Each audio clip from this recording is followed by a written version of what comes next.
scientists landed at a ranch at Corona, New Mexico. The rancher turned it over to the Air Force. Rancher W.W. Brazell was the man who discovered the saucer. What I thought was a star began coming in my direction at a very rapid rate of speed. The unidentified object, which some sources thought might be a blimp, moved slowly down the Pacific coast from Santa Monica and disappeared south of Long Beach. I saw a UFO, and it went down the river, turned right at the United Nations, turned left, and then down the river.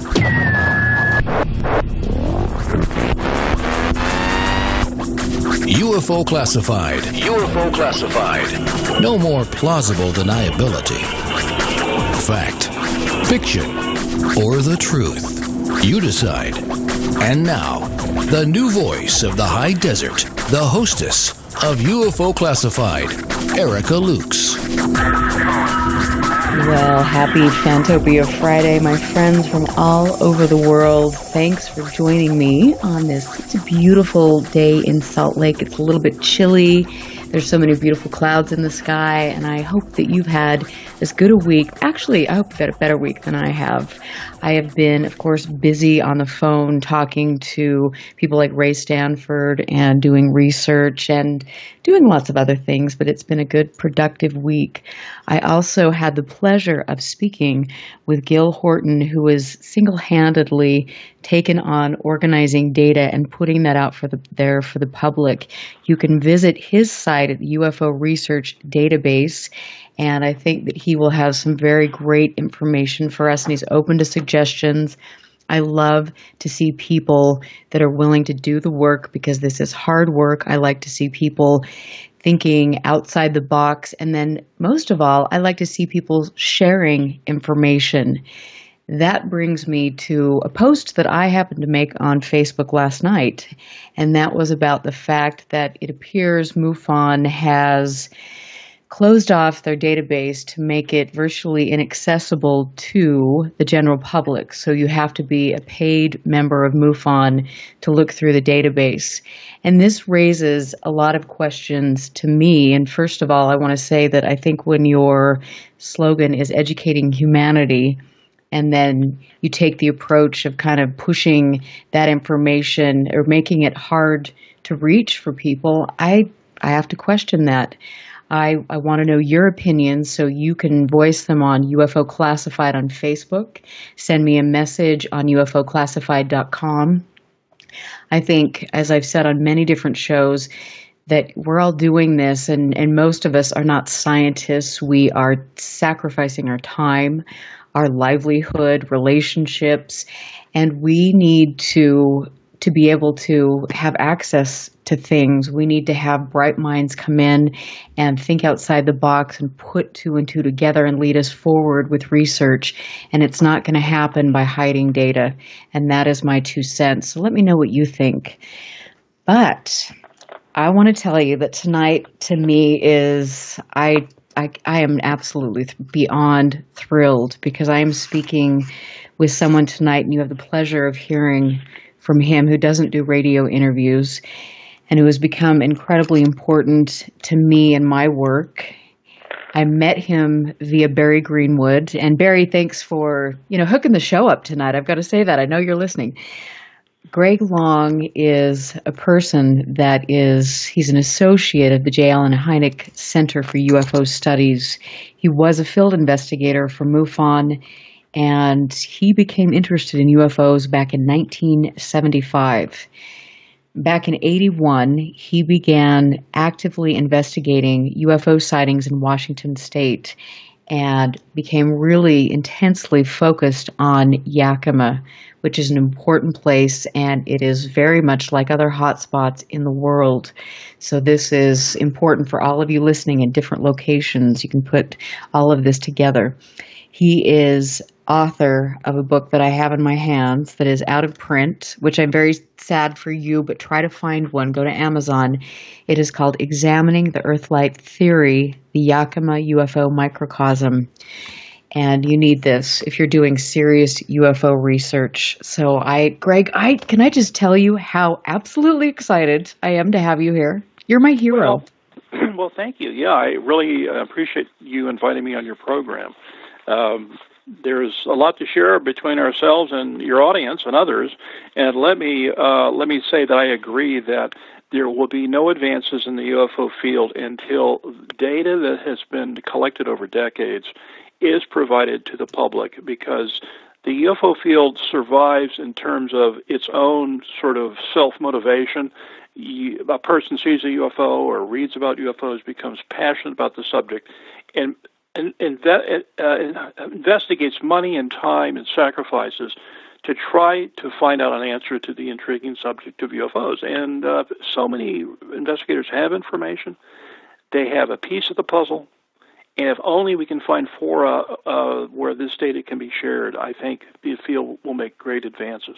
If it's hidden, if it's selfishly filed away or even forgotten or destroyed ultimately, it doesn't do any service for the UFO field and for those who have invested so much of their own hard labor, sweat, and tears into the subject. And that is so beautifully put. And I have to say that, you're doing that, and Barry Greenwood, you two are relentlessly cataloging and archiving things, and in your work specifically, I believe, when the public has access to that, which will be coming up pretty quick, that is really going to change the game, because what you have studied is exactly what we're dealing with, and in my opinion, is the top on the list of what we need to focus on.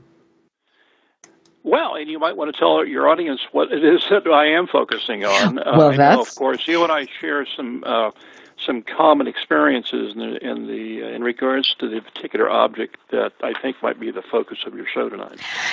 My focus is, of course, the orange, red, amber sphere, and different hot spots and some of the things that have happened in Yakima, because we've had, our conversations before. We know that what's happened in Yakima that's not something that is just happening there. It's happening all over the world in specific locations. Well, it is. And let me just give you a little bit of a sort of a broad overview of this particular object and where it fits into the whole picture, where I think it does have it may be a key to helping unravel and solve this whole UFO problem. I did become interested in the Yakima sightings when I moved to Washington State from Colorado after working on a degree. My background is really in literature and writing. I'm not a scientist, as you indicated at the top of your show. We're not scientists, all of us. We have some scientific understanding of scientific principles, but we're not paid, pays-doing scientists. But in moving to Washington State, I came across an article in the Yakima paper immediately when I went there. I got a job at the Hanford area. Of course, that's the site where one of the A-bombs was developed to end World War II, a secretive location. But this particular article wasn't about Hanford. It was about a man named Willard, or Bill as he preferred, Vogel, who was the chief fire control officer on the Yakima Indian Reservation. And in the article, he was shown inspecting with a magnifying glass a number of slides of purported balls of light. And, of course, you've mentioned the color, which would be orange or red. And it sounded like this was the article sounded like the man was a solid, down-to-earth, responsible individual. His background was that he had served in World War II as a military policeman, and he had experience in fighting large fires in Alaska before he ended up in Yakima. So when I had time, I finally contacted him, and he was very open, speaking of sharing, very open to show me his slides and his 3-inch binder, 3-inch thick binder of UFO sightings, of which the predominant number, as it turned out, were these balls of light. And, of course, correlating them with the photographs and then interviewing his own fire lookouts that he was managing, who sat in their fire lookout towers on mountain peaks on the reservation. It finally was, for me, convincing evidence that this particular UFO was real. It was not a misidentified celestial object such as a planet, star or meteors or birds with light reflecting on their underbellies and that sort of thing. This was a real phenomenon. In addition, a man named David Akers, who is an engineer, he may be retired now, I'm not certain, but from the Seattle area, got to know Vogel long before I showed up on the scene, and he had done a stakeout or a nighttime vigil looking for these balls of light at specific locations where they had been predominantly reported, and managed to get his own photographs. So we had photographs from David Akers, Bill Vogel, and there is a rare daylight photograph from one of the fire lookouts of an orange ball of light in the atmosphere that this particular lookout took. And so I became totally intrigued with this. It became almost an obsession of mine while I was working full-time to be able to travel up there and interview Vogel multiple times in the fire lookouts and track down witnesses that Vogel had named in his reports to confirm and corroborate that indeed this is what they were seeing.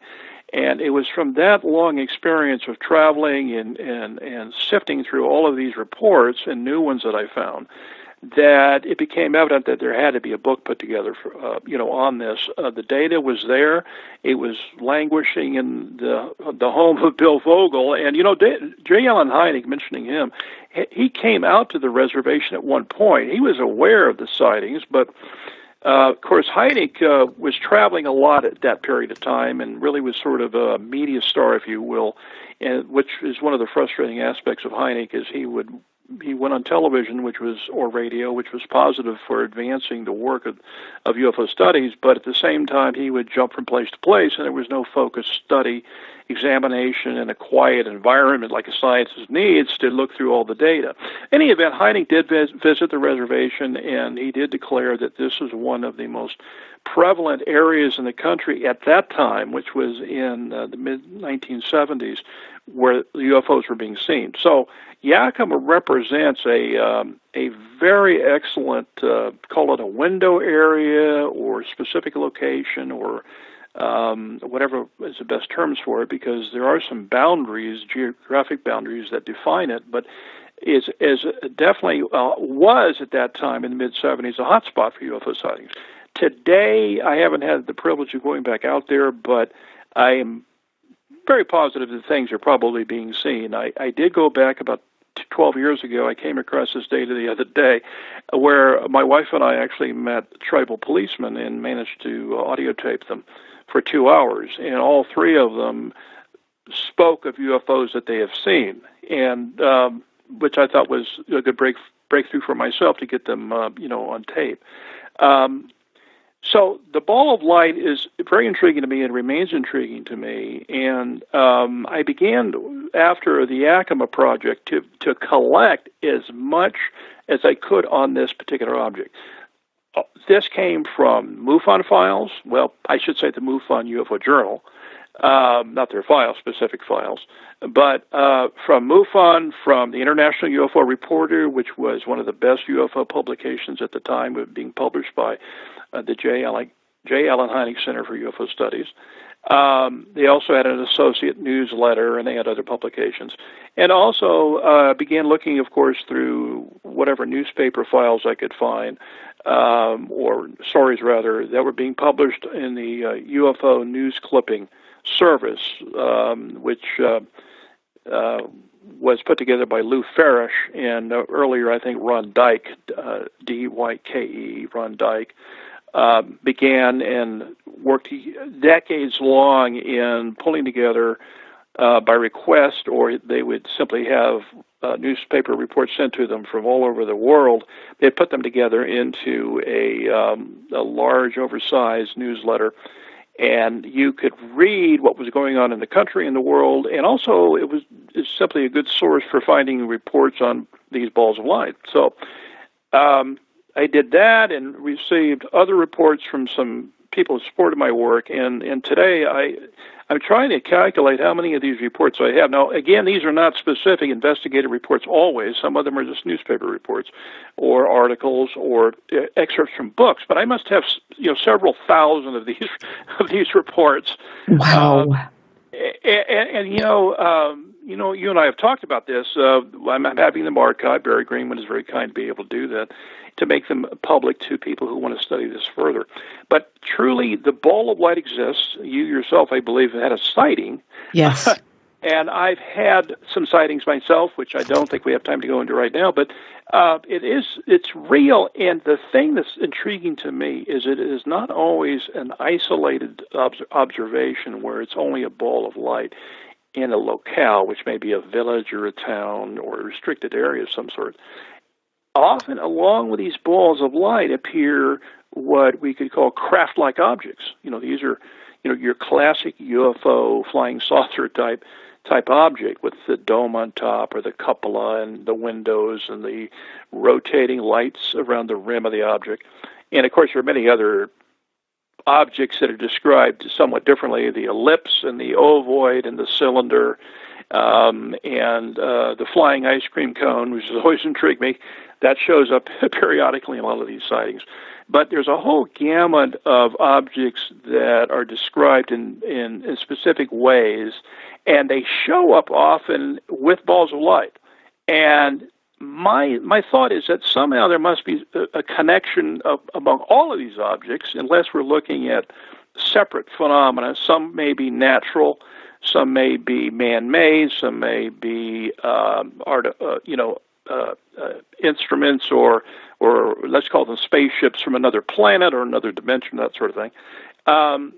So my study has focused on the ball of light to try to see where it's coming from, what it's doing, and where does it go.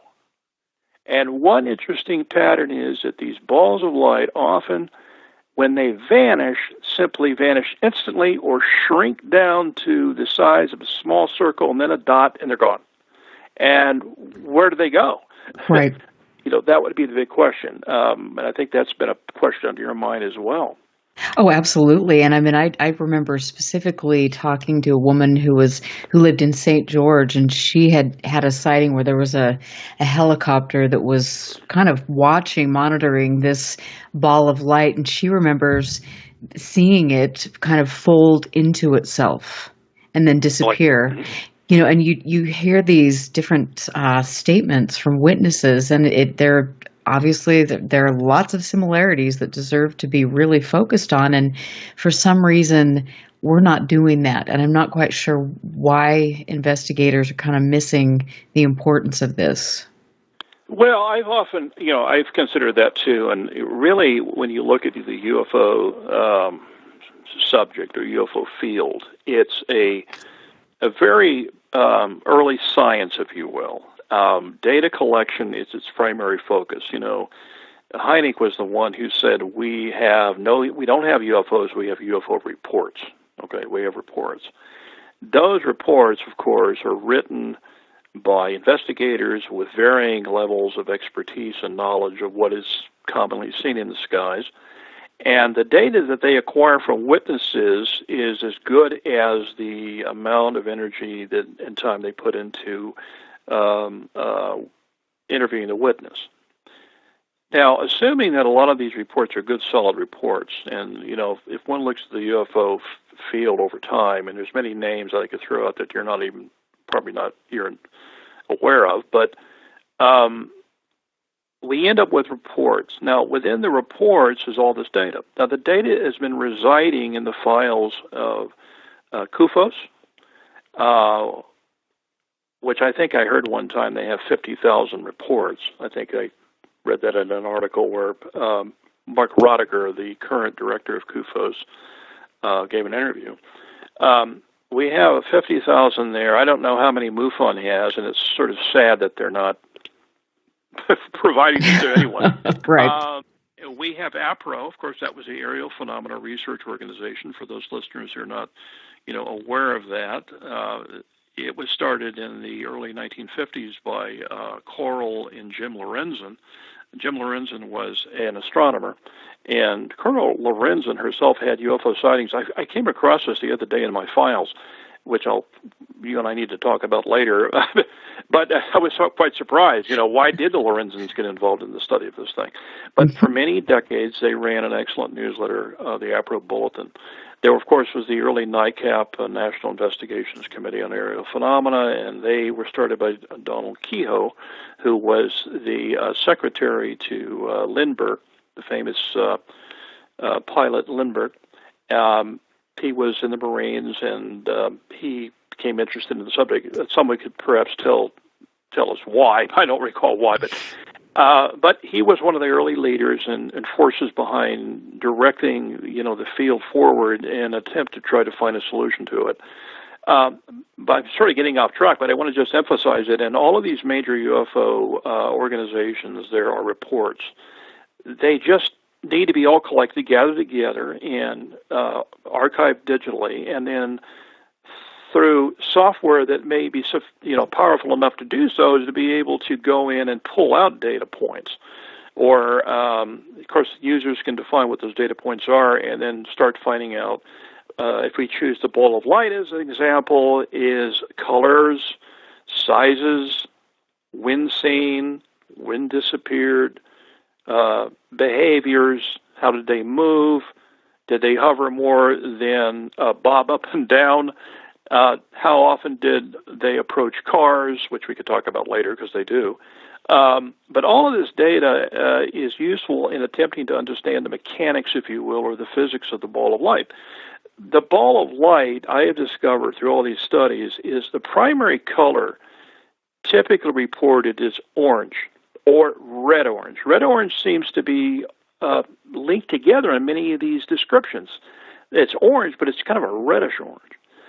After that, we have yellow balls of light, and we have white balls of light, and to a lesser degree, we have pink. I've come across reports of pink balls of light, and even to a lesser degree, green balls of light and blue balls of light, and pulling up the rear end are purple ones, Wow. which are not very many of those.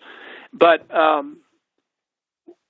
if they are coming from somewhere, the big question is where they're coming from. Of course, that's the big question that overarches the entire UFO problem. I mean, where do these objects, if they're real solid objects, and balls of light don't seem necessarily solid, although we can talk later about why I think maybe they are,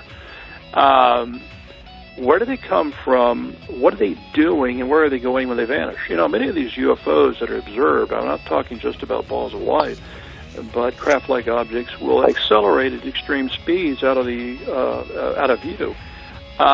extraordinarily fast. And of course, they may travel several miles from the viewer and suddenly stop on a dime. Oh, absolutely. So, and I've got to stop you right at the good point. Like I'm telling you, I roll that way. But I want to thank all of you for listening. I'm Erica Lukes here with my friend and hero Greg Long. We're going to take a break. We will be back. Stand by. This is UFO Classified with Erica Lukes. Erica Lukes. The phone lines are open now at 702-425-9230. That's 702-425-9230. Worldwide callers use Skype name KCOR Radio. More UFO Classified. UFO Classified. With Erica Lukes on the KCOR Digital Radio Network. After this. Monday nights are about to become hauntingly good, as Reverend Sean Whittington possesses the airwaves with Vegas Supernatural. Vegas Supernatural. Tune in every Monday at 5 p.m. Pacific, 8 p.m. Eastern for Vegas Supernatural, exclusively on the KCOR Digital Radio Network. There's a war raging between good and evil. The question is, which side are you fighting on? Tune in Monday nights as Reverend Sean Whittington sets the new standard for paranormal radio with some of the most influential personalities in the world today. Vegas Supernatural, hosted by Reverend Sean Whittington, every Monday night at 5 p.m. Pacific, 8 p.m. Eastern, exclusively on the KCOR Digital Radio Network. The one show even the devil doesn't want you to hear. Broadcasting in digital HD radio. What if maintaining a healthy weight was as simple as drinking a cup of coffee? With Valentis Coffee, it's that easy. Harvested from the world's most pristine coffee farms and packed with the purest ingredients on earth, Valentis takes losing weight to a completely new level. At Valentis, we believe everyone deserves a chance to be healthy and fit. It's pure, natural, healthy, and delicious. Click the Valentis Healthiest Coffee banner on the KCOR Digital Radio Network website and take the Weight Loss Guarantee Challenge. Valentis Coffee, simply the world's healthiest coffee. Would your business survive a disaster? Nearly 2/3 of businesses aren't prepared for an emergency, and 40% of businesses that experience a disaster never recover. Make an emergency plan now, before it's too late. For a free online tool that helps you develop an emergency plan to keep your business up and running should disaster strike, visit ready.gov/business. Brought to you by the Federal Emergency Management Agency, the American Red Cross, and the Ad Council. America's favorite radio station just keeps getting better. Hello, people. Aaron Hunter here, host of the show Real Paranormal Activity, where we tell the true stories of the paranormal from people like you. We also interview authors, mediums, psychics, and investigators as we dive headfirst into the murky waters of the paranormal. We discuss subject matter such as orbs, shadow people, paganism, the occult, and the demonic. Join me on Mondays at 7 p.m. Pacific, 10 p.m. Eastern, here at KCOR Digital Radio Network.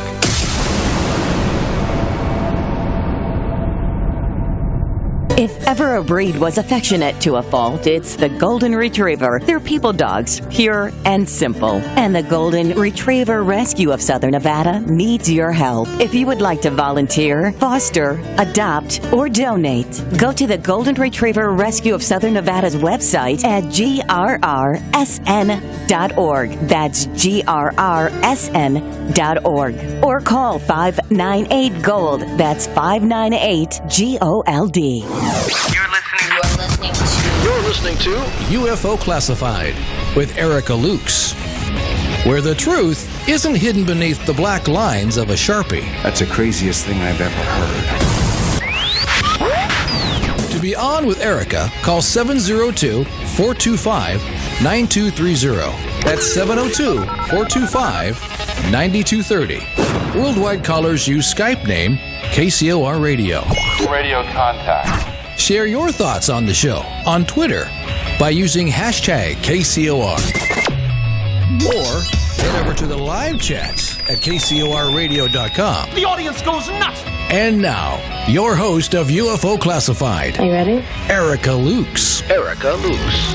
Welcome back and happy Fantopia Friday. I'm Erica Lukes. Always happy to be here on Ladies' Night on my favorite station on the planet. I want to give a shout out to Tina Marie, my producer and station owner manager, who does a brilliant job, and I could not be in better hands. I encourage any of you who are looking to start a radio show to reach out to Tina and KCOR, because they are incredibly professional and we need to see more of that in this field. So thanks, Tina. You're the bomb. I love you. I want to just tell you this Sunday night there is a new episode of UFOs, The Lost Evidence on the American Heroes channel. And that is a new show that I am on with all the usual suspects, Nick Pope, Richard Dolan, yada, yada, but it's a great show. My friend and colleague here in Utah, Dave Rosenfeld, is in that as well. And I'm really happy that he is getting airtime because he's great. We've got some good people here in Utah. On that note, I am talking with someone who I find to be incredibly intriguing, incredibly important, and someone that it actually kind of took me a bit of working around to get to talk to him. Greg Long has written a book that all of you have to get, and it's out of print, but you're going to have to find it. It's called Examining the Earthlight Theory, the Yakima UFO Microcosm. He studied very intensively, probably better than any researcher I've seen, the area in Yakima, Washington, where there were a lot of really strange ball of light sightings. There still are from my reports. He collected newspaper clippings from all over the world, all of these important things. And in my opinion, is one of the best researchers in the world. And Greg, I'm so happy to have you on. I'm going to say that like 50 more times because this is a treat and people need to understand how important you are.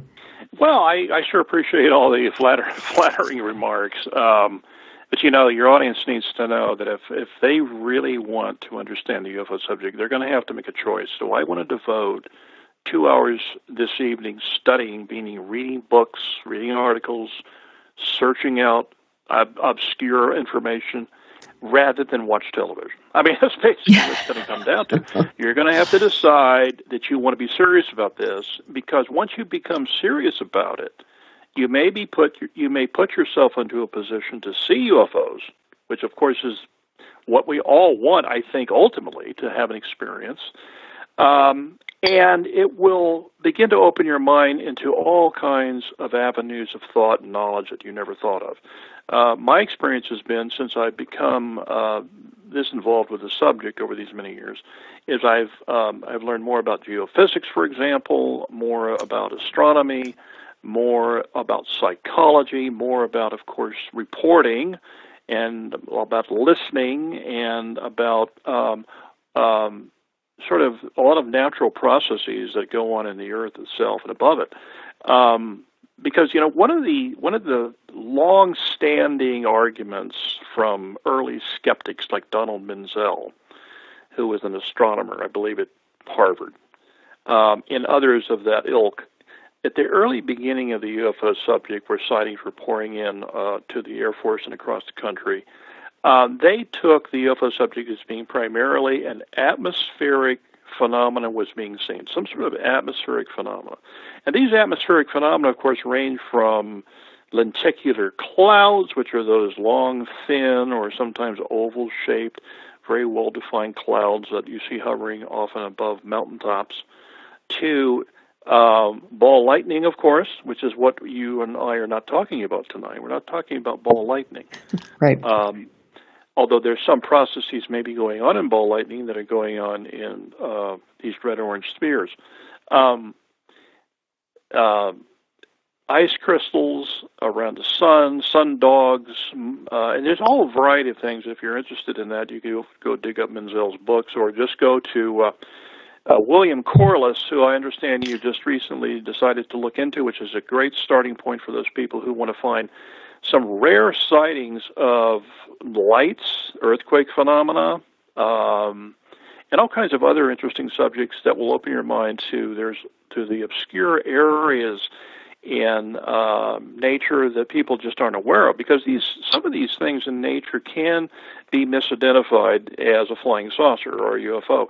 Menzel was wrong, because the bulk of sightings in the early era of the UFO history were, of course, discs, daylight, silver, or metal-looking, sometimes gray-looking discs. Often just a flattened disc, or like a hockey puck, or a dinner plate, that sort of thing, or a bowl sitting on top of another bowl, lip to lip, that sort of thing. And these were being seen many by Air Force pilots. And, these Air Force pilots, I don't know how many did not serve in World War II, but I would assume many did.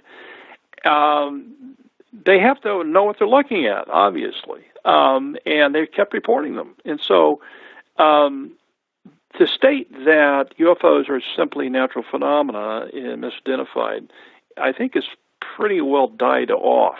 But with the ball of light that we're talking about here, one line of thought which has come out of the geophysical community is that these balls of light are somehow related to earthquakes. And there are earthquake lights. These earthquake lights reports of them were collected going back to the 1920s and even earlier. Some of it is in Japanese, in foreign languages. The French also looked into them.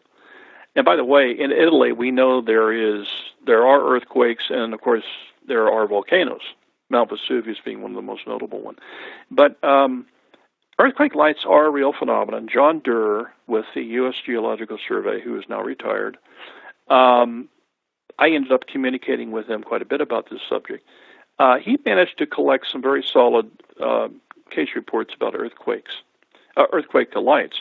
And during some earthquakes, usually large earthquakes, we're talking about magnitude 4, 5, 6, 7, and higher, there often are reports of glows. Now, these would be like half of a halo, or let's say a bowl-shaped glow that begins at the horizon. There are streamers of light or banners of light rippling through the atmosphere. There are sparkles, seemingly like 4th of July fireworks. There have been meteors, which is a bone of contention I'm going to try to work out with John Durr. Meteors, of course, come through the atmosphere from outer space, and if a meteor is flying near an earthquake or during an earthquake, I don't understand the mechanism there.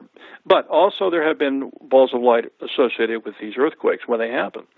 So John Durr and Michael Persinger, who's in Canada, which is a whole other subject, teamed up together to do a statistical analysis of UFO reports coming from earthquake-prone areas. And they have believed and stated that there is a set of UFOs that are these balls of light that are naturally produced phenomena. And they still contend this and still are, I don't know, going to their grave with it. They're both getting rather elderly at this point. I'm not knocking them for getting old, because I am myself. But the point is that they did a statistical study, and they really believe seriously that the Yakima lights, for example, are caused by earthquake activity. And this earthquake activity would be activity not during a major earthquake, magnitude 4 or higher. It would be like a magnitude 1 or 2 or 3. And lower magnitude quakes, you really don't feel them. They're going on deep in the earth, and you just don't feel them at all. They're too small to be felt by a human. They can be recorded, of course, by seismometers and that sort of thing, or seismographs. And they took a look at the Yakima and the recordings of earthquakes that were picked up by the University of Washington, and they plotted those little quakes with guesses where they were occurring, of course, on the map of the Yakima Indian Reservation and around the region, and looked at UFO reports from Bill Vogel's files and said, oh, there's a correlation here. It looks like this light appeared, like 6 months after this little quake. Not coincidence. Oh. There was never a quake in light. It was always like, well, there's this low-level stress going on and being released in these sort of microquakes. And so that's sort of their conclusion. Now, of course, what they've excluded are things like craft-like objects that have been seen on the reservation, and in some cases, balls of light chasing motorists. There are reports of that in Vogel's file. And, of course, Persinger has an elaborate theory that there's some sort of magnetic attraction, car being magnetized, and a ball of light, and they're just kind of like following the car. But if you really dig into balls of light in terms of pacing automobiles, scaring the hell out of drivers, and zooming away from the car and appearing down the road, sitting above it, waiting for the poor motorist, frightened at this point, to show up, I think that's takes a little bit more explanation as to the physics of that behavior of that light. So, in broad terms, rather than get into a lot of the technical detail of the earthquake light hypothesis, the idea is that among some of these scientists, and there's only a few, Durr and Persinger and a few others, they believe that the Yakima lights, and therefore it would apply to other areas, such as Missouri, during Harley Rutledge's work. If anyone's familiar with him, in the 1970s, which is interesting, a lot of these orange ball of light observations were all occurring in the mid-70s, early mid-70s, at different locations. Right, and that's about when you've got the cattle mutilations and different things taking place. And then we have these strange cattle mutilations are showing up, and these lights are showing up. Gabe Valdez was a sheriff, I don't know the name of the county, Navarro County, perhaps, in northern Arizona, or New Mexico, rather. I believe it was New Mexico, where cattle mutilations were happening, and these lights were showing up. And I couldn't really get a handle on that. I don't know. I think Linda Moulton Howe probably knows more about that than anyone else. But lights would be showing up, and orange balls of light in these areas. And is there a correlation of some sort? Which brings us to the question then, if these balls of light are not earthquake related, then where do they come from, as I said, and where are they going? Because the earthquake light hypothesis would be that balls of light are natural phenomena being caused by electromagnetic radiation, which is being forced during the rupture of the fault beneath the Earth up through the rock into the atmosphere, where they are ionizing atoms of molecules that make up gas. Of course, our atmosphere is formed of oxygen and hydrogen, and I think a little helium.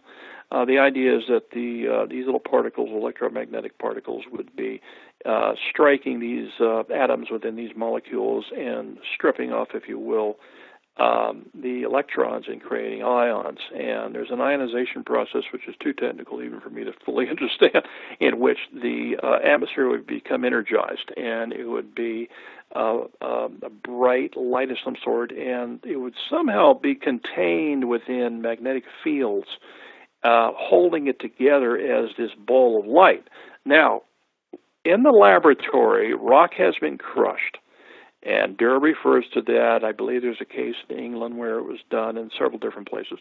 Rock has been crushed under a heavy weight, and high-speed film picked up images of little balls of light or bursts of light coming out of the rock as it broke. But the problem with relating that bench-scale experiment is to do it on a large scale, and then if these balls of light we're talking about from the UFO literature are involved, why did these balls of light move around and hang around for minutes at a time in some cases, and as I said, chase people in their cars? They approach people and then retreat. In some cases, and this is the most exciting part about it for me, they divide into two lights, or one light will eject multiple lights. Smaller balls of light, which I think you're familiar with intimately.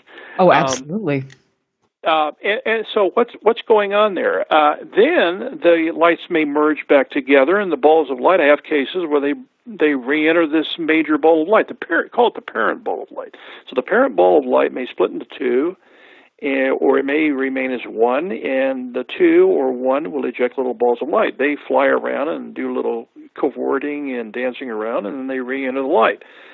What does this mean? Okay, now if there's some sort of natural physics behind it, a la Durr Persinger, it needs to be explained. And that's what's missing in the earthquake light theory, is what is going on when earthquakes occur or small microquakes occur that create this ball of light. The most recent thinking on this is expressed by a scientist of German extract who is now, I guess, a naturalized American citizen, Friedrich Freund, Freund. And if you go on YouTube, look up his name, there's an interesting lecture where he goes through this whole process of how this all happens. It's very, very complicated. But he doesn't talk about balls of light. This is the problem. I can accept flashes of light, perhaps, and by the way, that is one aspect of earthquake lights. I mentioned glows and streamers and sparkles, but there are also flashes, bright flashes of white light, typically, or bluish-white light. He doesn't really get into the eyewitness accounts of what is being seen during earthquakes. He just talks about a process that he thinks creates the energy necessary to create these phenomena. So my challenge to him and Durr and others would be, you got to show the public how the ball of light is created by these different processes you're talking about, which are electromagnetic, how the ball is created, how it's maintained, how it's sustained, how it moves about, and how it chases automobiles, if it's the same thing that we're talking about. Exactly. And I have to wonder, because I've heard that Persinger and Durr have been in specific, very active locations. And I'm wondering how they could, after they experienced this sort of, object, how they could think this was a natural phenomenon. Well, I can speak about John Durr because I finally put some little clues together. Way back in one of the old APRO bulletins, there is a multi-part report called Multiple Phenomena on a Colorado Ranch. And Durr at that time, I think, was living in Colorado, working for the USGS, or maybe he was working for someone else, but he was in Colorado. He was an APRO member early on for a while, and he decided to investigate these phenomena that were going on this particular ranch, which involved, ultimately, he and others concluded, there were some other investigators, that the witness who was reporting most of the sightings was sort of a cult leader, and he was influencing various people around him. There was sort of a group of these people, and that, figures, strange beings or figures are being seen as well as lights and this sort of thing. And I think this really soured John Durr when he put a lot of effort into this. He may have collected other UFO reports, but it really soured him, and I think he decided this is not a field I ought to be involved in. There's a nut factor involved, okay?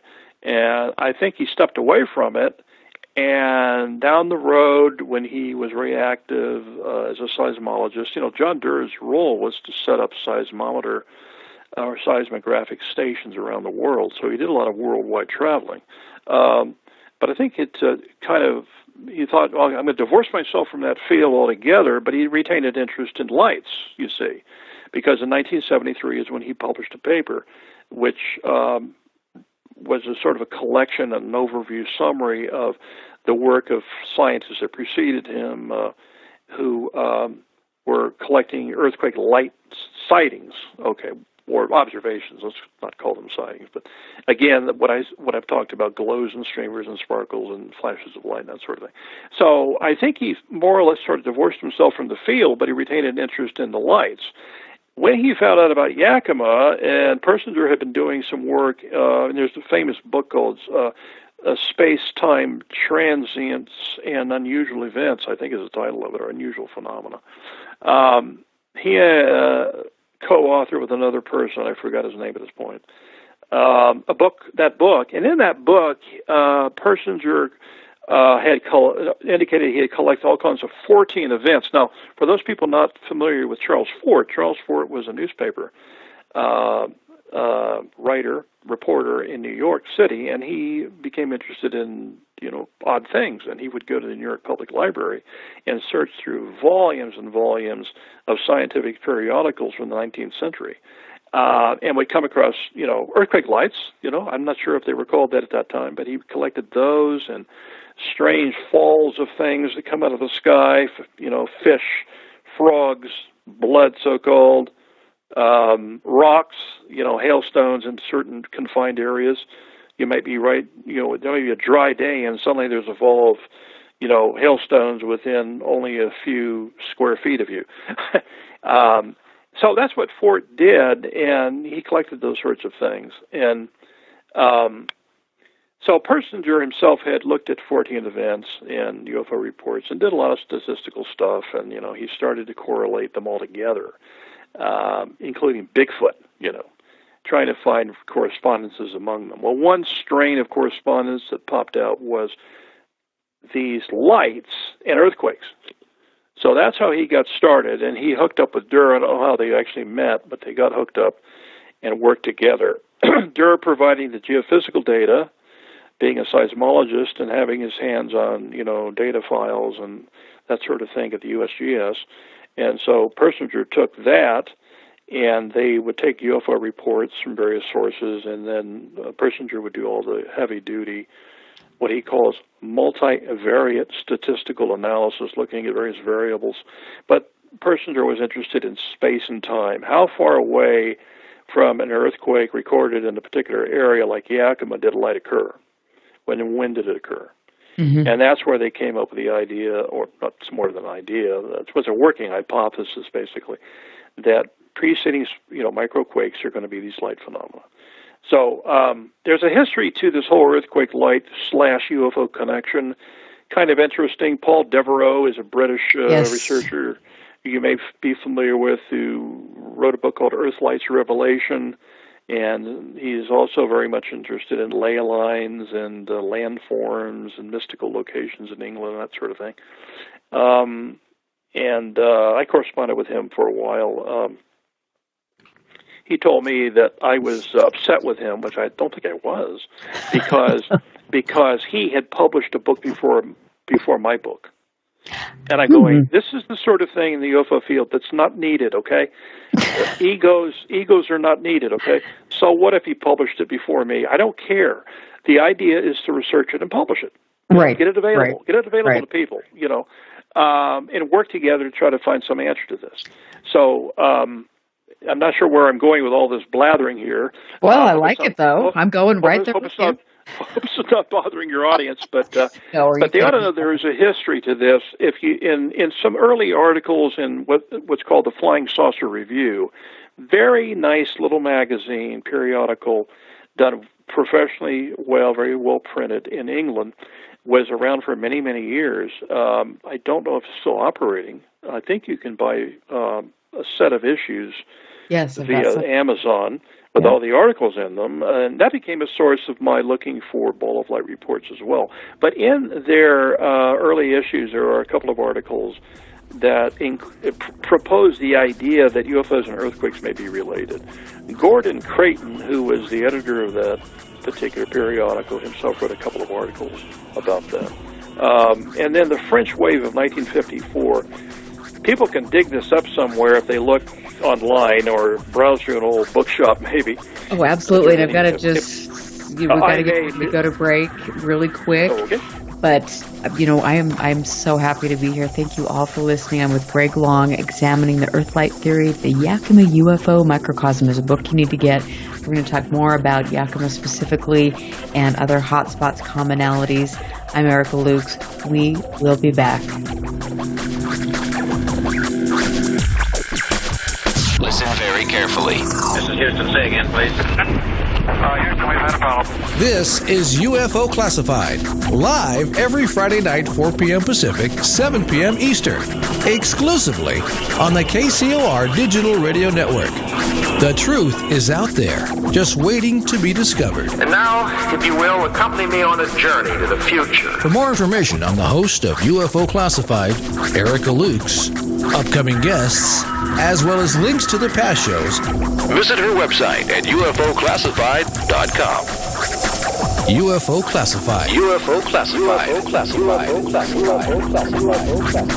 This is KCOR Las Vegas, home of the Digital Radio Network, broadcasting from a shack just south of Area 51. Wait, that doesn't exist. This is the KCOR Digital Radio Network. Now for the news.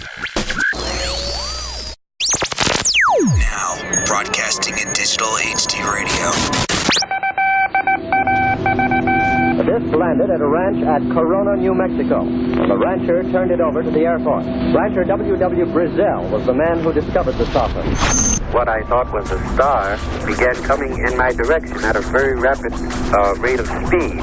The unidentified object, which some sources thought might be a blimp, moved slowly down the Pacific coast from Santa Monica and disappeared south of Long Beach. I saw a UFO, and it went down the river, turned right at the United Nations, turned left, and then down the river.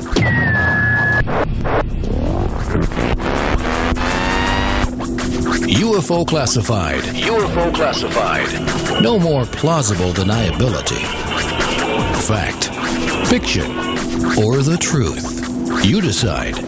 And now, the new voice of the high desert, the hostess of UFO Classified, Erica Lukes.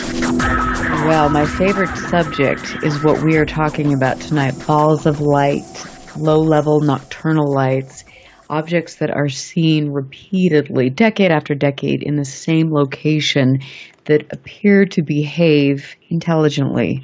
Now, I have talked on multiple shows about Hessdalen and the important work that Dr. Erling Strand and his team have done collecting data for 30 years, and they have identified several different types of light phenomena that behaves intelligently.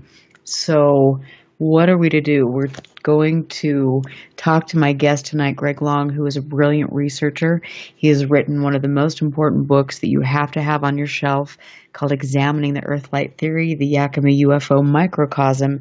And he has a lot to share with us about this book, his research, and some of the commonalities of these balls of light, which we're going to talk about now. But Greg, thank you again for coming on the show. This is a treat because you don't do radio shows, so this is wonderful.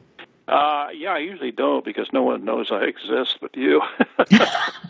Well, that's going to change. Well, yeah, well, I'm very busy with many things in my life. I retired, and I just have many things to do. A lot of it is just to organize the material I have, and of course, I'm working on a book on this subject. So, yeah, I think if I got on too much radio, it'd just take away, valuable time from what I want to do. I think during the break there, one of your producers mentioned the sighting of a meteor, apparently, which the media, of course, or someone out there is going to has labeled as a UFO. And, in all this literature that I've gone through looking for balls of light, often some witnesses call a meteor a ball of light because it is round-shaped, the head of a meteor, well, the entire meteor. The trail, of course, behind it tells you right away, it sounds like this must be a meteor. There's always the burning particles from friction as the small rocks enter the atmosphere. Stream out the back of it, and they're very fast-moving. Some of them are huge. Bolides are called, bigger rocks. Because what this is just space debris. It's coming from the early creation of the solar system, and they're pulled gradually into the gravitational pull of the Earth, and they flash through the sky. We call them shooting stars, But in doing so, I did begin to see a pattern. These meteor objects, and let's just call them meteors for the moment and not UFOs, all right, are usually moving very quickly, high velocity, high altitude. But with balls of light we're talking about, they're usually low altitude, low velocity, and they can hover. And they can make sharp angular turns, famous 90-degree turns. And they can stop in their motions and then start, and that sort of thing. So be careful when you hear someone say, well, I saw a ball of light last night. Well, how fast was it moving? Was it high altitude? Was there a tail behind it? And that should pretty much exclude it. Now, of course, seeing a meteor that's huge like that is just absolutely probably frightening if you've never seen one before. And so the untutored witness who has not studied some of the just basics of astronomy may emotionally respond to such a sighting and call it a UFO. But you got to be careful.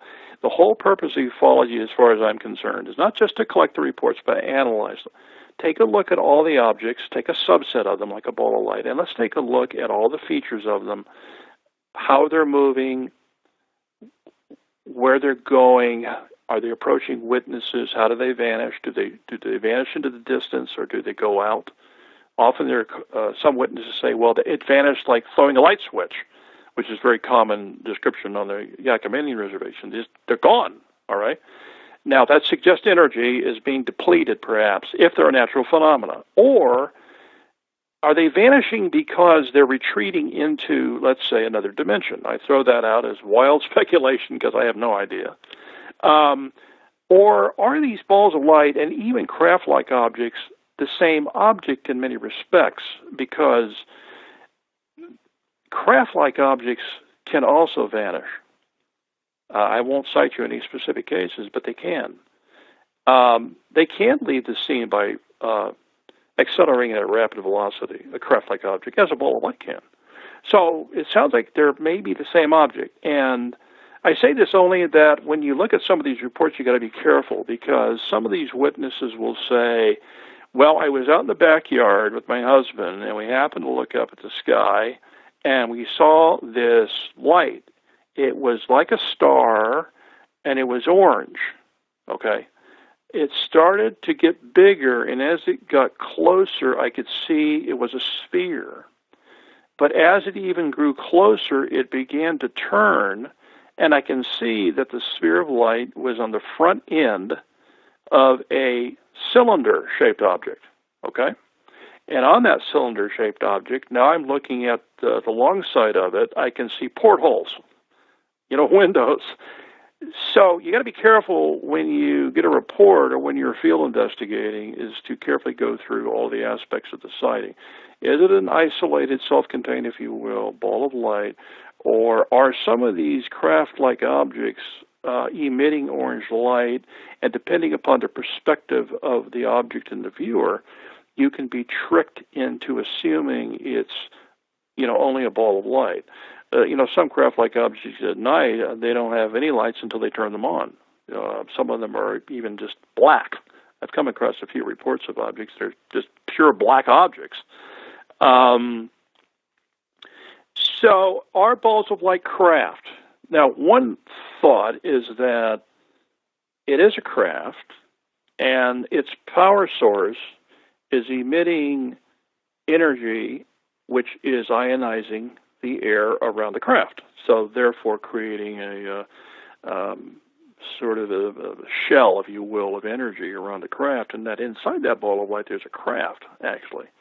But this would not work for balls of light that probably split, into two or merge again.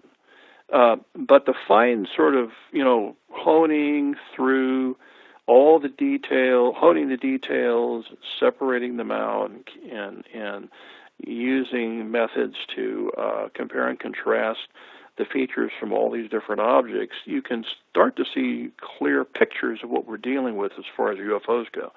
Now, the ball of light, I said, could be a key to this whole mystery in a sense. I only say that because the damn things, excuse me if I'm cursing. Oh, that's allowed on radio, isn't it? Okay. You're so rebellious. You are totally rebellious. Words are allowed. These balls of light keep showing up in these areas where there's other things that are being seen. And either the ball of light has a particular function, or it's only one of many different objects that are all flying around and doing things. And the whole question is, why are there so many different ones? Or is there one of them and it can take on appearances? Now, that's thrown around a lot in the UFO field. Well, they're shape-shifting. They take one form and they can transform into something else. John Keel, who's everyone ought to read John Keel, was one of the absolutely early thinkers along these lines. And the window areas that you were talking about, that came from John Keel, from what I understand. I didn't hear that. So the window areas, you mentioned that in the very first. Yes, you're right. I believe he used the term window areas, yeah. So in order to get your hands around the UFO subject, or at least my choice is to try to look at one thing. Now, one could do the same thing with craft-like objects. I mean, you can go through the literature and pull out every single one of these cases that the objects are similar, and you may even be able to get it down to the location and color of specific lights on the object. At least you get a better picture of really what you're dealing with. In the process of doing that, you should be able to exclude truly poor sightings of flares, for example. The military, uses flares, and typically they have a little parachute on them, and they can float very slowly in the atmosphere, and people report them as, there was a formation of orange lights over the mountain, and they all went out. Well, they're flares, likely. But in the process of honing through these things and searching through these things, you can be able to put in little boxes, if you will, all the different objects themselves. Then, of course, the idea is to come up with some grand, unified, theory where you can declare that this is one phenomenon, and it is capable of actually deceiving its viewers through this advanced sort of shape-shifting and transforming itself into different objects, or it's only one of different objects. Of course, the overriding question, Eric, is what the hell are these UFOs doing? Why are they here, and why are they chasing people in cars? Maybe they're just doing it to scare people. Well, and I think that, this raises a good question I wanted to ask you. I mean, you hear about some of these balls of light that are hovering over power lines that are coming into people's homes. And so are they the same thing that we're seeing above the mountain line, mountain lines, ridge lines? I believe that they are. Well, they certainly have common characteristics. The only difference between a ball of light over a mountain ridge or that sort of area and a small ball of light is they're different sizes. I mean, they could be the exact same thing, but they're different sizes. Balls of light in some cases show up in sightings of ghosts. There is the whole orb phenomenon that I'm not really that interested in. You go out with a camera at night and preferably go to a cemetery, which makes sense because if there's spirits there, I guess they'll be there, right? And you just photograph the scenery and then you look on the film and there are these balls of light. To me, the ones I've seen, they look like they're semi-transparent. They don't look spheroidal. That is, they don't have a three-dimensionality to them. They just look like flat circles. But if you look at some of the serious ghost literature, you can find, I was thinking of that the other day, and I need to find it in my library. There is a story of a ghost sighting by a couple living in a home, I think in California or somewhere out west, and they did begin to see a little ball of light. And those are things I think went on in the house, sounds, poltergeist-like, phenomena, objects being moved, and that sort of thing. So, if there's a small ball of light and a large ball of light, and they're the same thing, does that mean that a large ball of light can become a small ball of light? Which means that if it's formed of energy, it must be capable of, how should we say, rearranging its energy into a smaller compact area and then being able to go through windows. That is, window panes. Now, ball lightning has been reported to do that. And people said, well, it went right through the window pane, right through the glass, which would be interesting to answer how that happens. But during some abductions, I've come across some references to balls of light in bedrooms. I've come across references to balls of light appearing during, the death of people. There are corpse candles that come out of whales, They're called candles because they glow like a candle, but I'm not sure if they really look like a candle, you know what I'm saying? Mm-hmm, they're called corpse candles. They move from a cemetery down a road and vanish in front of a house, and then 2 days later, the person in the house dies. And that's never good. And you and I have talked about this, and this goes into another aspect: the spook lights, ghost lights. I mean, this is, in my opinion. Yeah, I mean, I believe that again. This is the same type of thing. Well, it could very well be on a smaller scale. On a smaller scale.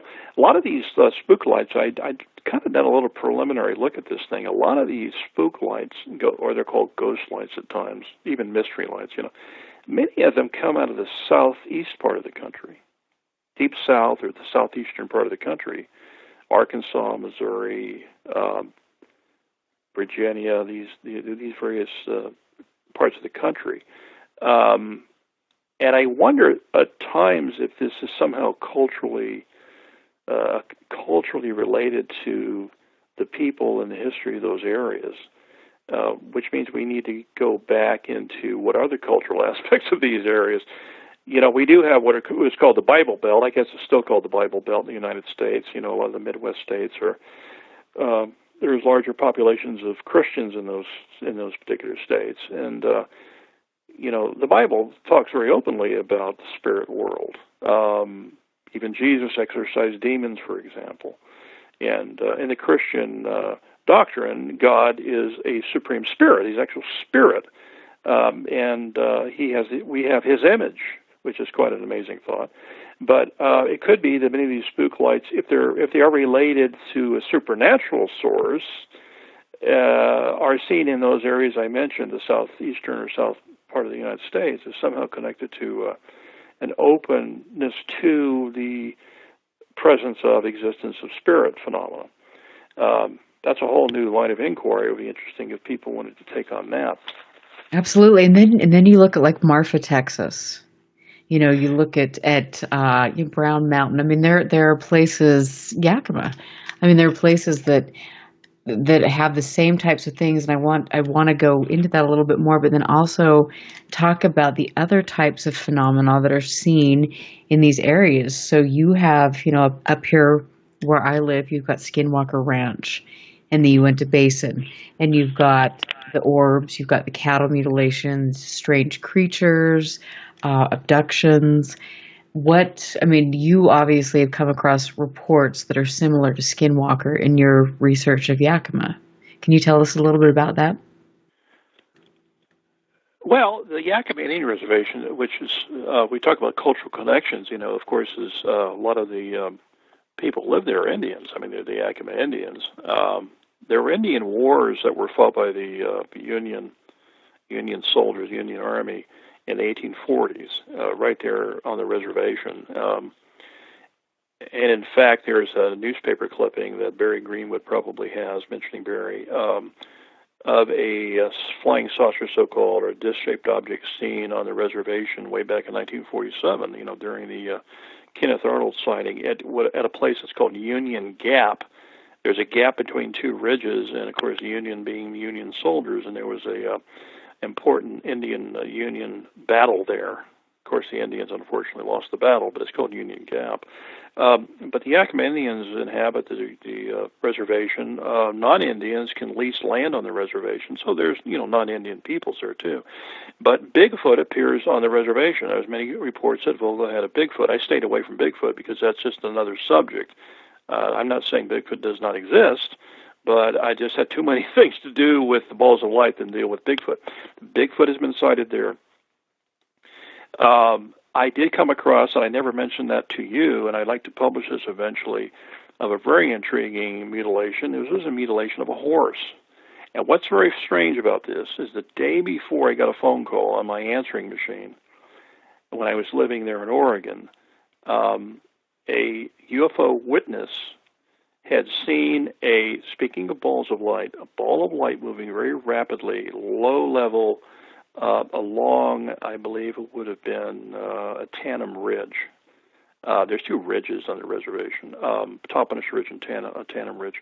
And it was kind of heading in the direction, generally, when I thought about it, of this horse ranch. The owner of the ranch had a full-time ranch hand who was, helped raise and feed and keep the horses there. And I came home one night in my apartment there, and I was this voice message, and from the ranch hand there that stated, I probably should call her the manager of the ranch, actually. But she was quite nervous, and she said, well, I found out your name and phone number by looking in the library, and there's been this terrible thing that's happened to one of the horses here. It's been mutilated. She was very kind of frightened about it.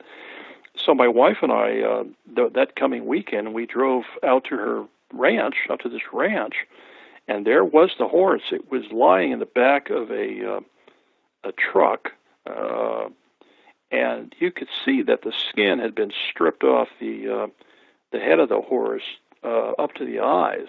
Oh, wow.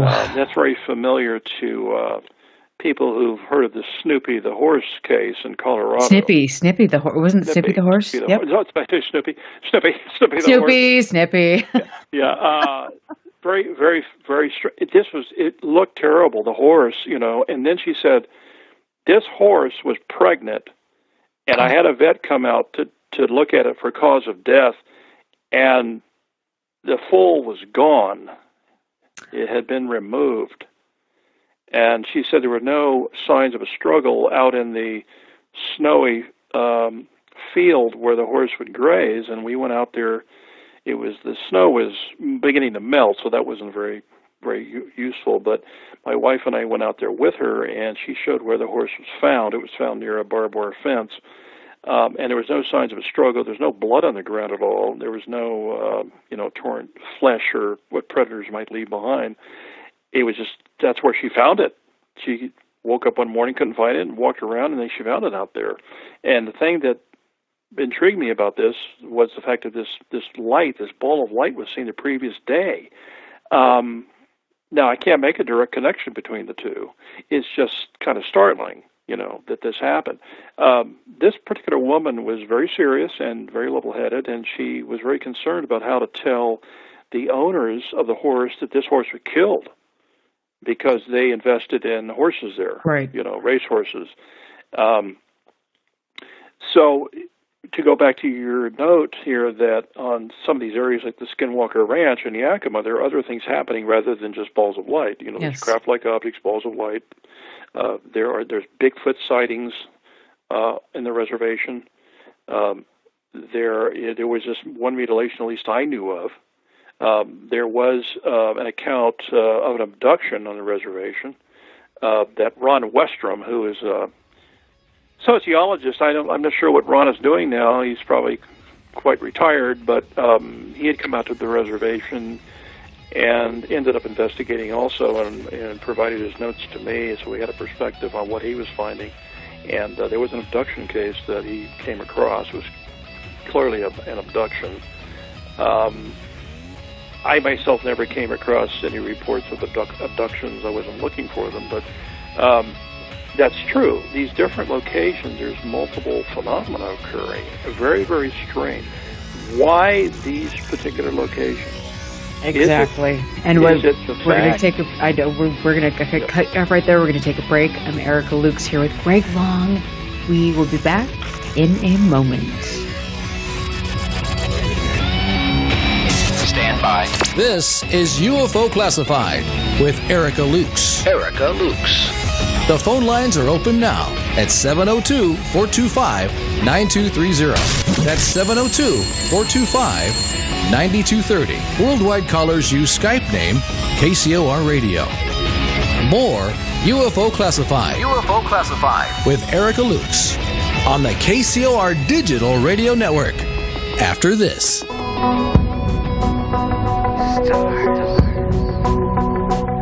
Woven throughout the universe are keys to a hidden message, awaiting a voice that can decipher their coded meaning, a cosmic connection to the cosmos.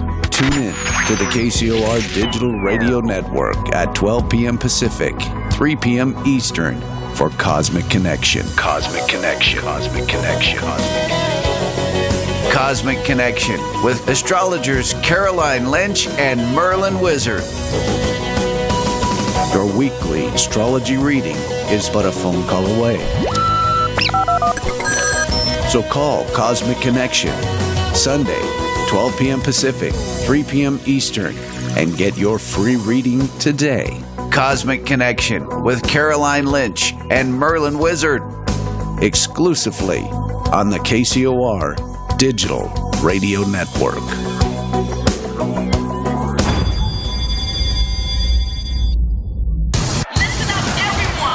This is the world-famous KCOR. That's the only station I listen to. Bowl for Life is a non-profit organization founded in 2013 by Chuck Gardner with one simple goal: to grow the sport of bowling worldwide. Over the years, Bowl for Life has given out thousands of dollars in scholarships to youth bowlers around the world. Our focus is to nurture integrity, honesty, professionalism, as well as respect into bowlers both young and old. You can help us by going to bowlforlife.com. Even the smallest donation goes a long way to breaking down the barriers and helping us assist people of all ages to improve their skills as well as knowledge of the game. Bowl for Life is happy to be partnered with other great organizations like the Youth Education Services Fund, as well as the United States Bowling Congress, with many spectacular integrated events planned in the near future. To learn more, go to bowlforlife.com. That's bowlforlife.com. Friday night, 9 p.m. Pacific. Jump onto the Celestial Highway and travel at the speed of light into hyperspace. Hyperspace. Hosted by Solaris Blue Raven. She navigates you through the cosmic tides of mysticism into the world of covert technology, UFOs, mystical sciences, and the world of unforeseen forces. You get to really sort of enjoy a bizarre ride. Listen live Friday night, 9 p.m. Pacific. For hyperspace. The one show that blows the whistle off our government black ops projects. Hyperspace.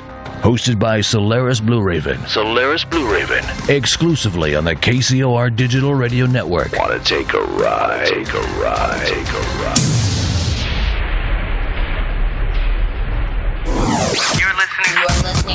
You're listening to UFO Classified with Erica Lukes, where the truth isn't hidden beneath the black lines of a Sharpie. That's the craziest thing I've ever heard.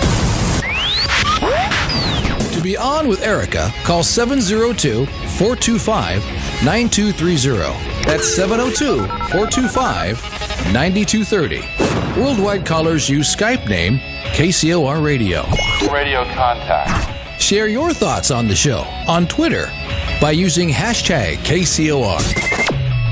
Or head over to the live chats at KCORradio.com. The audience goes nuts! And now, your host of UFO Classified. Are you ready? Erica Lukes. Erica Lukes.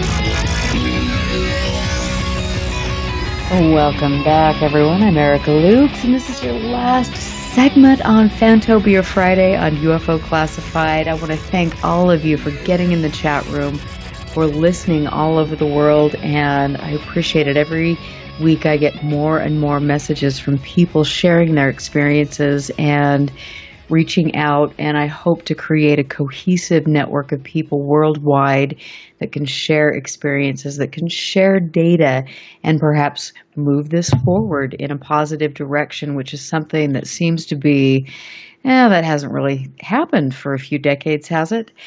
My guest tonight is someone who I hold in high regard, and I really pick his brain and understand the gravity of the body of work that he has contributed, and you will too very soon. And I'll be keeping you updated on Barry Greenwood and archiving Greg Long's work. But Greg, welcome back. We've been talking about so many different things. I mean, the balls of light, the different objects that they eject, and the fact that you've got all of these commonalities and things. And I want to talk a little bit more about the commonalities of these balls of light, so other researchers or people that are delving into this can understand what to look for. Sure. Well, the first thing, of course, is you want to see if it's perfectly round. It doesn't mean that you wouldn't see a round object that was somewhat diffuse on its edge, but a perfectly round, sharply defined object which has three-dimensionality, or it could look flat, one-dimensional. There are some reports of these lights that don't seem to have any depth to them, but you're going to look for something that's round. It could have depth, it could not. Red-orange. Certainly orange or red-orange is a key right away that something important may be happening. Now, other colors, yellow. And by the way, we can have sort of yellow-orange, but I'm trying to show you that it's in the spectrum of red, orange, yellow. The mnemonic that we use for light colors is Roy G. Biv, right? Red, orange, yellow, green, blue, indigo, and violet. So we're looking at the front end of that spectrum. So we have orange, red, orange, yellow, white, can't exclude white. And then there's a smaller set of colors, as I mentioned, pink, green, blue, and purple. But it's the clear, defined shape of the object. Some people, if you interview them, they say, well, it was circular. Try to really find out what they mean by that. Does it mean it had a clear, sharp edge to it? Nocturnal lights, which is something that I think has been maligned, frankly, by a lot of researchers, are that nocturnal lights is just a bunch of junk. It's stars, it's planets, it's meteors, it's man-made aircraft, it's lighted balloons. It's even as I mentioned earlier, the reflected light under the bellies of birds that are flying over, which is the famous Lubbock lights in Texas, was explained that way. Whether that's true or not, I don't know. But and of course the man-made aircraft can be, there could be a searchlight, a very bright spotlight on a helicopter. Now remember, helicopters can hover, they can hover, and they can be stealth-like. There are military helicopters that are designed to be very quiet. Aircraft could conceivably turn their lights off. They shouldn't. It's illegal to do so. But, on aircraft, you're going to see red lights, green lights, and white lights. And you're going to see some sort of shape that is not a circle or a ball or a sphere, or whatever you want to call it, and the colors. Now, take a look at the altitude. It's very difficult to judge altitude. It's really kind of a guess. I'm sure that even expert observers don't really know, because if it's dark and you don't really know if there's an object near the object you're viewing, you can't really estimate the height of the object. If you had a telephone pole and you had the light, above a specific home, you might be able to then have some idea of altitude. But these lights, they may in some cases appear at high altitude, but they're going to be operating at lower altitudes. Okay. Certainly, if there's changes in shape, you want to look for those things. We speculated earlier that perhaps UFOs are simply an expression, if you will, of energy, some sort of energy that we don't even know of, which would be high deception, creating different objects. Of course, you mentioned it too. Where's Bigfoot come from and go? Are the UFOs associated with cattle mutilations? But take a look and see if the object is changing shape at all. See if the object itself goes through color changes. I mean, if it's red-orange and it turns yellow, and especially if it's like moving at high speed or accelerating in any degree, that gives you some idea of the source of energy or the type of energy it might be emitting. Like on the Yakima Indian Reservation, they were red-orange balls, but there were also white ones. And as I began to go through all the literature available, I would specifically look for white balls as well. Some balls were described as changing color. They would accelerate and turn white as they did so, and when they stopped and hovered, they'd go back to orange. So you want to look at color changes if this ball of light is moving around. Look and see. In some cases, there may be a beam of light coming out of the object. Some cases, I've got some reports like that. Beams of light might be momentarily emitted from the object. Certainly, if the object is ejecting something. Now, here, very careful, because hoax balloons, and I don't know if anyone has the wherewithal anymore to put together these balsa cleaning bag balloons, where you put candles on a balsa structure and it heats the air, and the plastic canopy is heated up and it floats. But when objects begin to eject material and dripping material, it may be a hint that this is just a hoax balloon. It's basically it's going to burn out. So any object that suddenly flares out and you see dropping material, I would be a little suspect of that. But don't necessarily reject that whole, completely, because if a ball of light does that and yet it retains its shape and moves around and doesn't ever do it again, I mean, you might be suspicious that this is some aspect of the ball that we need to pay attention to. Some of these balls, by the way, will rotate around each other. You have a ball, let's say it emits a ball, or it's simply there are two balls already there, and one of them goes around the other object. This one object does that, and the second object goes around the first object. I don't know what that means. Is it pure entertainment? Is what's going on here? But I come across reports like that where balls of light sort of interact with one another. They will float around and accelerate, decelerate, go around each other, merge together, and that sort of thing.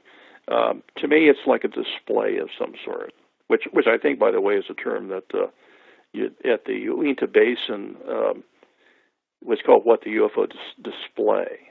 And that's a common idea that UFOs are really putting on a show. Of course, what's the point of it after all these many years? So those are some of the factors you got to look at. And I want to ask you too, when sorry to go kind of off topic, but I think that, with the commonalities and some of these areas where you're seeing repeated sightings, what are some of the health effects from long-term exposure to this? And I think that's something that we haven't even begun to look at because we're still trying to figure out, or people are still trying to dismiss them as Chinese lanterns. But there's some serious questions. There are electromagnetic effects from balls of light or other shaped objects when they approach cars. Of course, a lot of these are suddenly the car stops, and that's depicted pretty dramatically in Close Encounters of the Third Kind, that movie. That's at least one thing they got right. Okay, I'm not going to do a review of the movie. But anyway, cars will stop, and then the engine will start again on its own often. The object is near these witnesses. Some people report some heat from them. Some people report nothing. Has the car been affected by the light in some manner? There's a famous case called the Val Johnson case that Kufos investigated very thoroughly, in which I think it was a sheriff in Minnesota or Michigan, I believe it's Minnesota, he was on patrol and a ball of light appeared down the road and then it shot at him at extreme speed and struck the windshield of his vehicle and bent antenna and broke plastic on the lights on top of his the roof of the car and knocked him unconscious. He was unconscious like 30 or 45 minutes or something like that. What the heck was that, So the electromagnetic effects on people, I don't know, there's be a huge study to deal with that. Of course, Persinger thinks that there would be a higher incidence of cancer in these areas because these would be emitting maybe microwave radiation or something like that, these balls of light, and doing that sort of thing. Well, good luck on someone studying that. Well, no, absolutely. But you know what? When I look at places like, the Uinta Basin and Skinwalker Ranch, there have been many investigators for a long, long time that have talked about the fact that there are higher than usual murders, suicides, crime in some of these areas where you have this repeated phenomenon. And I think that is, while we can barely get people to take this subject seriously, if we could incorporate some of the health hazards or effects in this, I think that could be pretty powerful. I think a psychosociological study of some of these areas would be useful. Meaning, yes, what is the level of crime? Take a look at some basic parameters like what's the average income of these families? Is there a high level of alcoholism or drug abuse or sort of related crimes coming out of that sort of thing? You're going to see a lot of these phenomena. And of course, that would lead to the idea that many of these people are hallucinating, or literally hallucinating, or entering, mental states that are just basically they're medically, diseased people. Now, the Yakima Indian Reservation, when I wrote my book, I tried to get a publisher, and the publisher said to me kind of cynically, well, aren't these Indians on the reservation just a bunch of drunks? Because, there is on reservations a high level of alcoholism because their societies have been essentially destroyed by white Europeans who, settled the country. Right. And they were given reservations, and now they don't have no purpose. They don't migrate and chase bison and kill them and eat them and have their culture. So I don't know. It would be interesting to see relationships like that. It would be interesting, of course, to look for faulting. There is electromagnetic radiation and radio signals that are emitted from these areas before earthquakes. I think that's pretty well established. John Durer has given me a bibliography that covers many of these different articles that someone could get. But, the levels of this radiation, I don't know if it's very high. I don't know. It would be interesting to look into that sort of thing. I'm not sure how big the Skinwalker Ranch is. It sounds like it's not a town, is it? No, it's 480 acres, but, the interesting thing is that all of this takes place in the Uinta Basins, which is much bigger than Skinwalker Ranch. It just seems some people report that Skinwalker is kind of the epicenter for all of the activity, and then it radiates out there. But, I mean, where do we go with this? I mean, do you find that when you're researching different hotspots or sightings that there's any specific mineral content?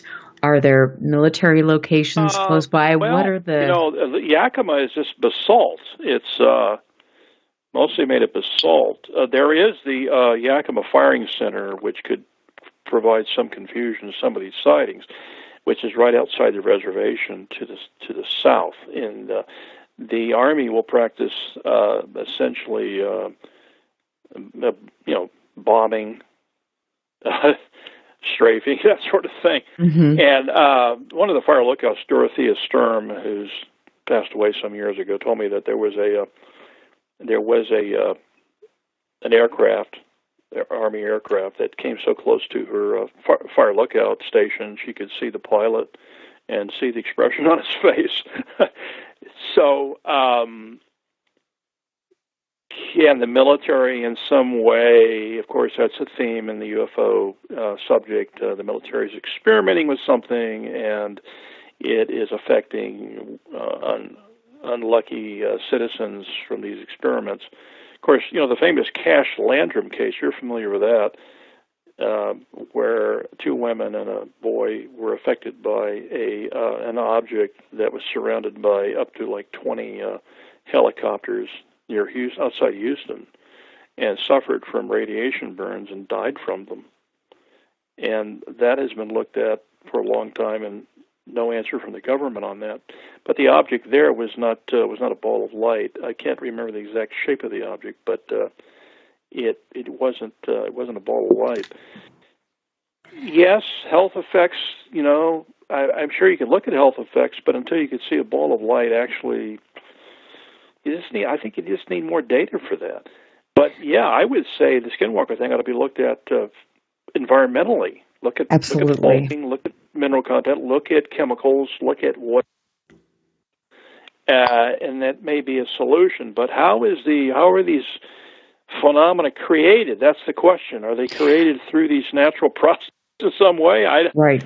I don't know. It's hard to explain that. So do you feel that these objects are intelligent, or are they intelligently controlled? What is your gut? My gut is that they are, you look at enough of the reports, and by the way, one has to kind of make some assumptions that the report is generally accurate.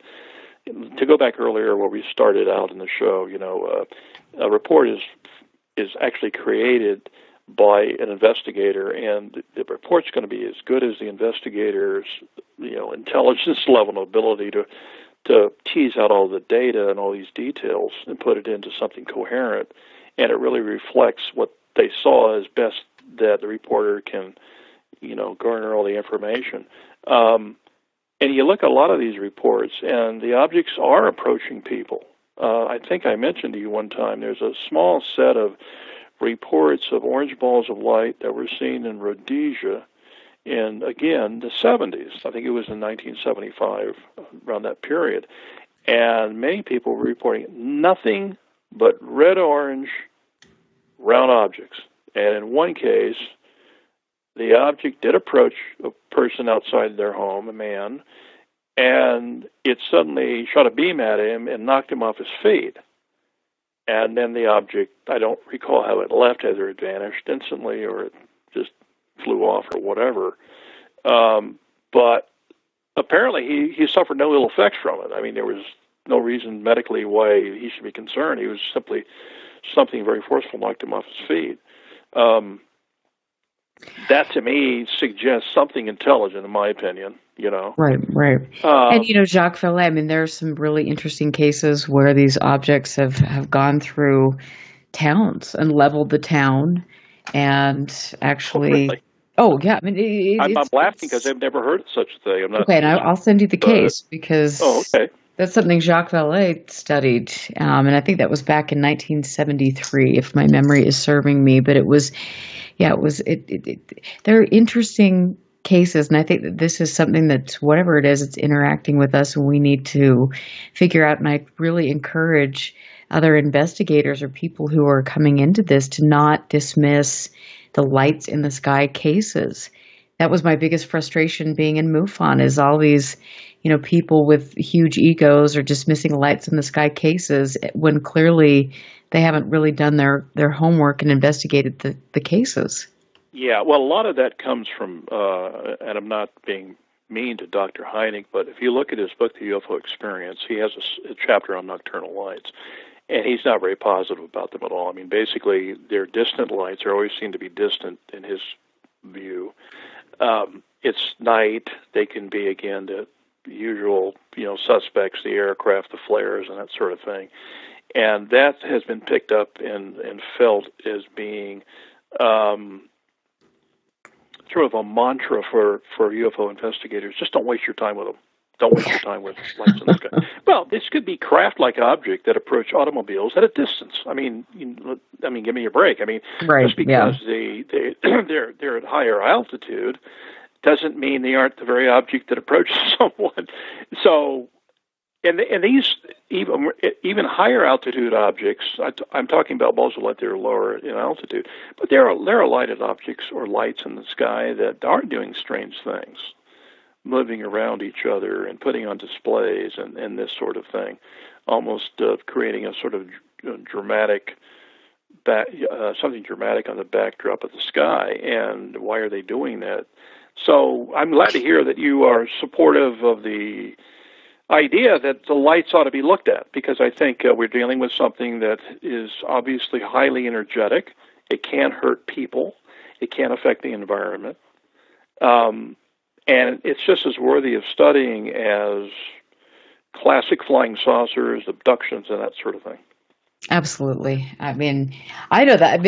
I know that you know that, and you've studied this for so long and have so much great insight. And again, I want to just tell everyone, please share this show. This is a really important show. I feel that Greg Long is one of the most significant researchers in the field, and I hope that you all go out and buy Examining the Earthlight Theory. I know I've said that a million times, but this is an important book, and I will be updating you with Barry Greenwood's process. He's archiving all of Greg Long's, all of the documents, all of this work, which will be accessible for all of us to do our research. And this is important. Thanks to Barry for always doing this. And if you can ever reach out and try to help or donate to people like Barry Greenwood, Jen Aldrich, to people that are actually spending a lot of money preserving history, that's important. So I want to say thank you to all of them. And then Greg, I adore you. You rock. You are inspiring, and I can't wait to talk to you again. So. Okay. Well, it's good talking to you. It's good to have, share some common interests, and I think for those who are listening who are entering the field of UFO studies, you can team up with people and support each other, because it can be a lonely pursuit. You're on your own, and much of society is very skeptical of all of this. But I think there's not only just the joy and of investigating and researching, but there's something you can contribute to science ultimately. I really think that. I absolutely agree, too. And you mentioned also the fact that you learned so much more about many other fields of study. And I think, to me, that's been such a great gift. I mean, I learned about astronomy and physics and all of these things that I never would have pushed myself into learning. So it's a wonderful process, and it's a little bit frightening, I must say, sometimes when you understand that you have all these things taking place.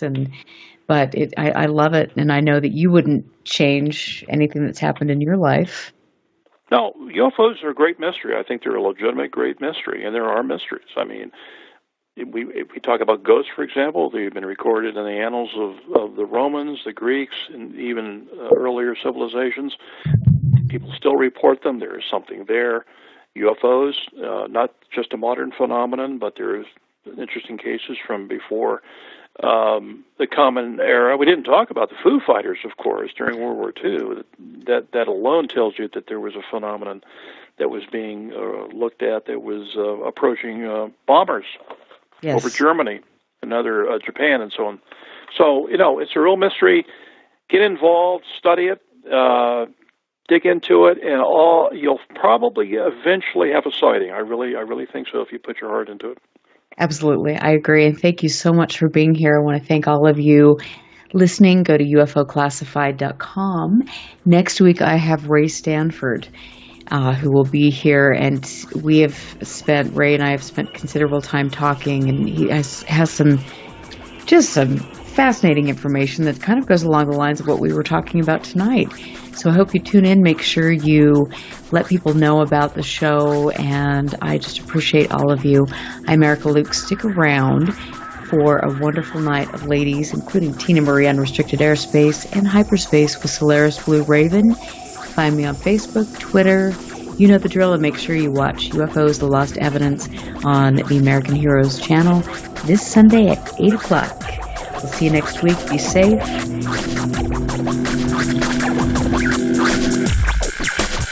Listen very carefully. This is Houston. Say again, please. Houston, we've had a problem. This is UFO Classified, live every Friday night, 4 p.m. Pacific, 7 p.m. Eastern, exclusively on the KCOR Digital Radio Network. The truth is out there, just waiting to be discovered. And now, if you will, accompany me on a journey to the future. For more information on the host of UFO Classified, Erica Lukes, upcoming guests, as well as links to the past shows, visit her website at UFOclassified.com. UFO Classified. UFO Classified. UFO Classified. This is KCOR Las Vegas, home of the digital radio.